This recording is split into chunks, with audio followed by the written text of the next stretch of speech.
Cool. I was supposed to do a panel.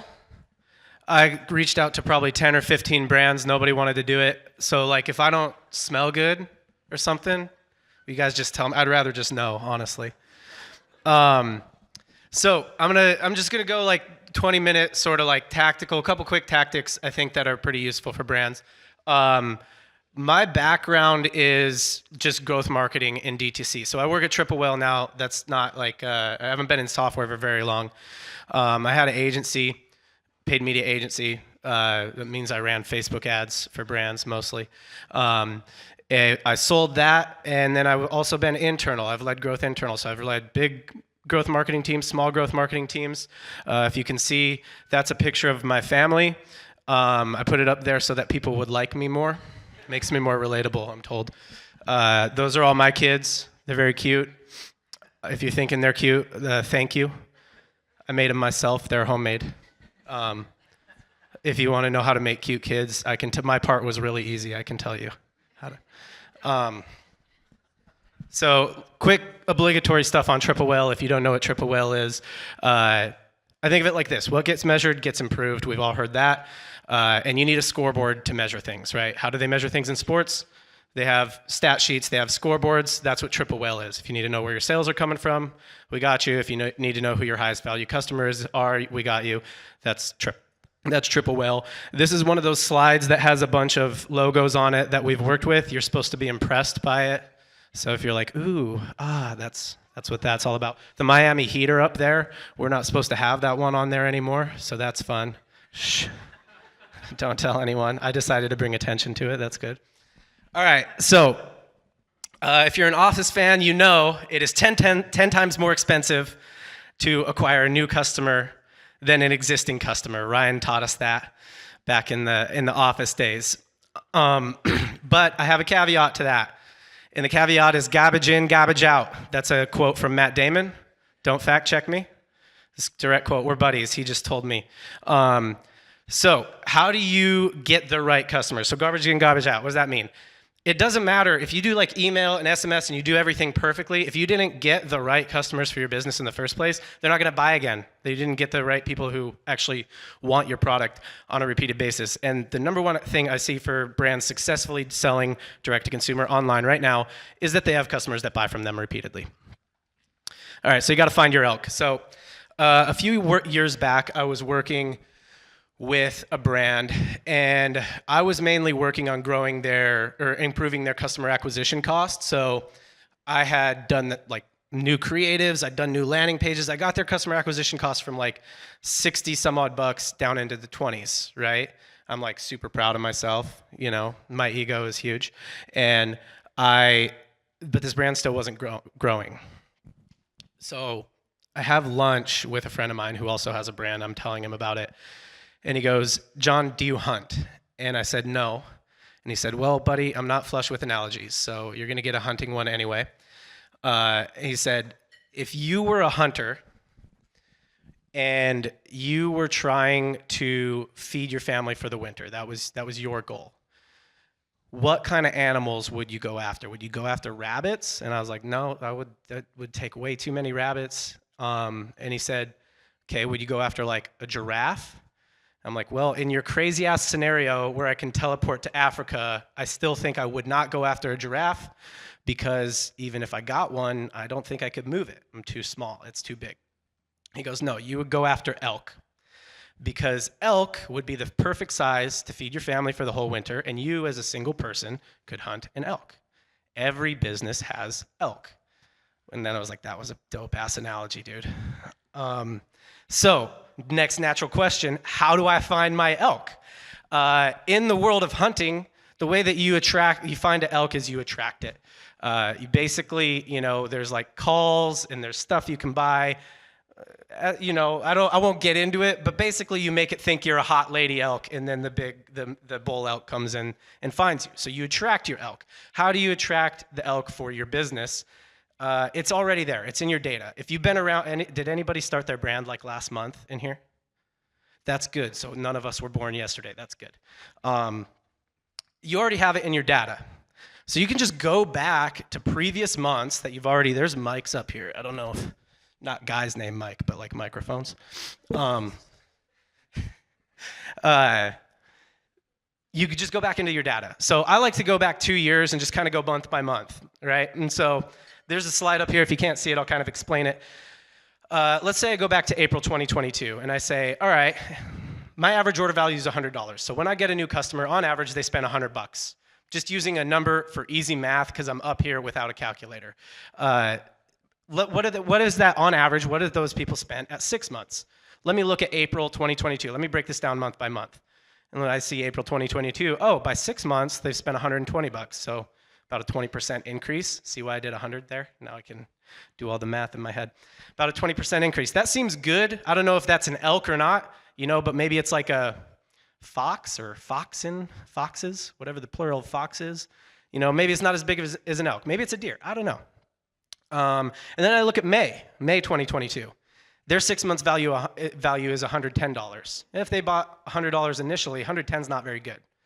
That crop of customers that I got in May 2022, they were not elk, they were rabbits. They were not the right customers for my business, right? Then June 2022, 6 month value of $135. There we go, now we're getting into elk. This data is available to you, you already have this.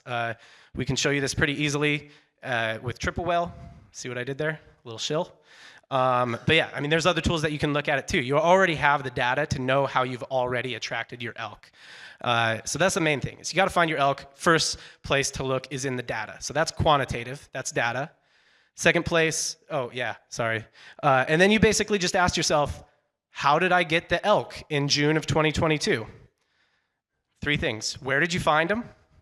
What did they buy? What did you say? Right? What was the traffic source? Was it Google? Where were you heavy then? Were you Google ads? Were you Facebook ads? TikTok? Were you going out, and chilling on the street? What were you doing? What was the product?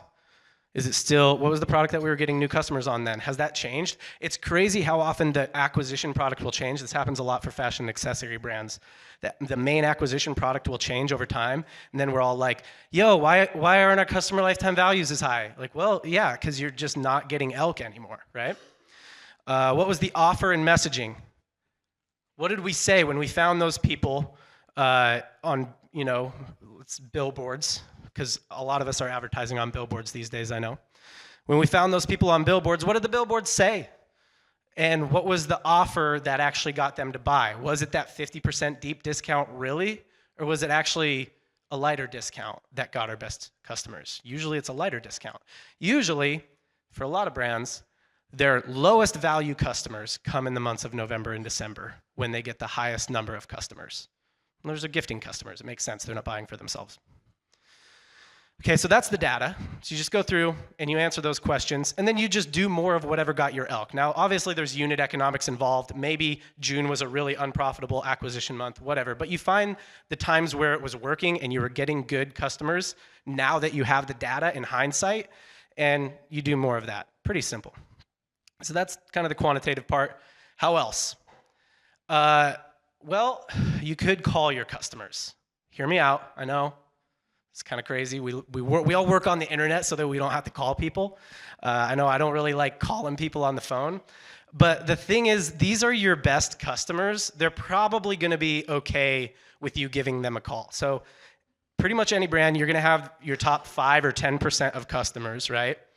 And if you reach out to them and just say, hey, can I hop on can I call you for 15 minutes to just have a conversation with you?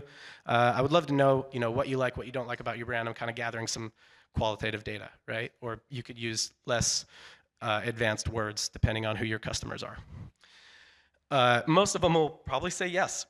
They really love your brand. They're one of your top 5 or 10% of customers. So when you call them, what do you say? Don't go in without a plan. Anybody who was a kid in the 90s or before knows you don't just call someone without a plan. You might get their dad. You got to know who you're asking for, right? So for thing 1, there's really 2 parts to this. 1 is get to know them. So be an actual human being and take interest in their life. Like, what are you interested in? What is kind of their age, gender, family makeup? Are they, mom or whatever, right? Occupation, is there common geographic? Are they mostly around cities? Are they mostly suburban? Day-to-day life values. The goal here is that you can make a meme about them, right? So could you make a meme about this person that you're talking about that they would laugh at, they would think it was funny? So that's the first part of the conversation. Second part of the conversation is the situation they're using your product in. So what do they use the product for? When do they use it? Who are they with? Why does it work for the thing that they're trying to use it for? So it's really it. That's all the data you're gathering. That's what you're asking. You're going to find one of two things. Usually not both. Usually it's one of these two things. You're either going to find that they're a vibe. So that meme that you could have made about them, you're going to be like, oh, I could make this same meme about a whole bunch of these people. That's your Stanley girlies, right? So if you can't see the thing, it's Stanley. It's a Stanley meme. They're a vibe, right? Like there's like just a vibe to them. If Stanley were to call their top 5% of customers, they would have a conversation with the same woman over and over, right? That's one thing that you'll notice. Or if they're not that, it's like, oh, it's kind of like all kinds of people from different walks of life, then you'll notice some use cases, right? So strapping boxes to the top of a sedan to move was probably not an intended use case of duct tape. And that's what you will notice as well. You'll notice if they're not a vibe, there's probably some common use cases that your top customers are doing that maybe all your other customers are using it for something else. Maybe there's some use cases that you didn't even know about, right? So you'll find some use cases that you can then advertise, right? So, if duct tape figured out that a lot of these people were strapping boxes to their cars to move, then they could put that into their messaging, I guess. Be like, are you moving and also a redneck? Then duct tape is for you. That's really it, guys. Like, that's all I have. I don't know how much more time I have. I could just do some Q&A. I get on like 7 or 8 coaching calls a day to just do growth strategy with brands.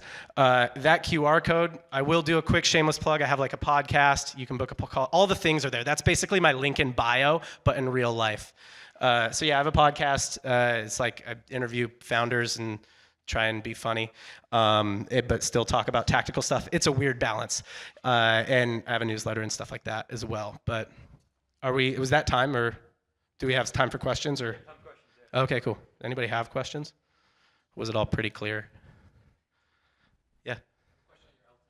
Yeah. Yeah. Yeah. Yeah. So he asked if I think about it in LTV over CAC. The answer is yes. This is a very simple breakdown, assuming every month had the same initial average order value of $100. That's actually not the case. So you're going to want to look at LTV and the percentage lift, like how many people bought more stuff. And then also, what was the CAC? Like maybe June was really valuable customers, but our CAC was 3 times as much. In that case, whatever we're doing in June, we really can't go back to that. It's not an option, right? Other questions? Cool. I mean, that's good. Either that means it was clear, or you guys are like, get out. Yeah, thank you. Sweet. Thank you.